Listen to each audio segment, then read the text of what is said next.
दोस्तों, महाराष्ट्र में विधानसभा चुनाव हो गए हैं। जाहिर है, देखिए नतीजे जो हैं चौंकाने वाले थे, क्योंकि जहां एक तरफ महायुति अपनी जीत को लेकर आश्वस्त थी कि वही आ रही है दोबारा सरकार में, तो वहीं दूसरी तरफ दोस्तों महाविकास आघाड़ी ने महायुति की विदाई का दावा किया था। मगर 23 नवंबर के दिन ने मिनटों में वक्त बदल दिए और जज्बात भी बदल दिए। नतीजों में महायुति को 230 सीटें, महाविकास आघाड़ी को 46 और अन्य को 12 सीटें मिली। ऐसे में पूरे महाराष्ट्र के राजनीतिक गलियारों को इन नतीजों ने कैसे पलट दिया, इससे हर कोई हैरान रह गया दोस्तों। लेकिन अब जब विधानसभा चुनाव के नतीजों के बाद महायुति की सरकार एक बार फिर से बनने जा रही है, तो वहीं अब महानगर पालिका के चुनाव पर सबकी निगाहें टिकी हुई है। ऐसे में आखिर महाराष्ट्र भर में महानगर पालिका का चुनाव कब होने वाला है और इस चुनाव में किसकी कितनी ताकत है, बताएंगे आपको इस खबर में, इसलिए आखिर तक इस वीडियो को जरूर देखिएगा। नमस्कार, मेरा नाम है जयंती झा और आप देख रहे हैं एमबी लाइव।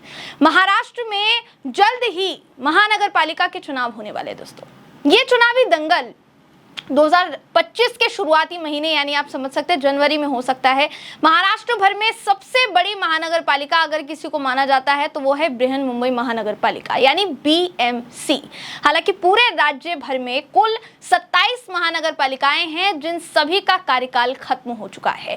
सभी महानगर पालिकाओं में प्रशासक लागू है यानी सबकी चाबी प्रशासन के हाथों में है।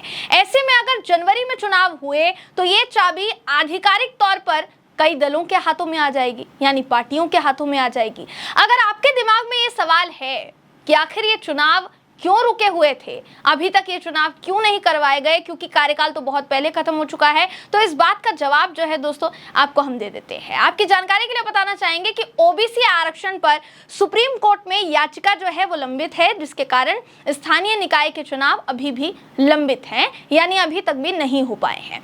प्रशासक के हाथों में महानगर पालिका की चाबी लगभग 2022 से है। तकरीबन 32 महीने हो गए बृहन मुंबई महानगर पालिका के चुनाव जो है दोस्तों नहीं हुए हैं। पिछली बार 2017 में चुनाव हुए थे। मार्च 2022 में कार्यकाल खत्म होना था। प्रशासन ने उस वक्त से जो जिम्मेदारी संभाली, अभी तक प्रशासन ही जिम्मेदारी संभाला हुआ है। बीएमसी का चुनाव इसलिए भी मायने रखता है क्योंकि एक बड़े वित्तीय राज्य के तौर पर अगर आप कहेंगे तो उसकी सबसे अमीर महानगर पालिकाओं में बीएमसी की गिनती होती है दोस्तों।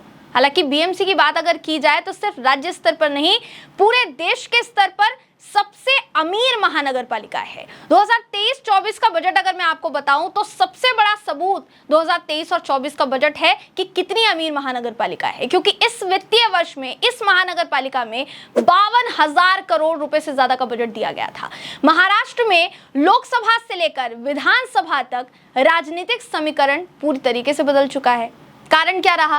कारण रहा पार्टियों का विभाजन। हर पार्टी दो हिस्सों में बट गई।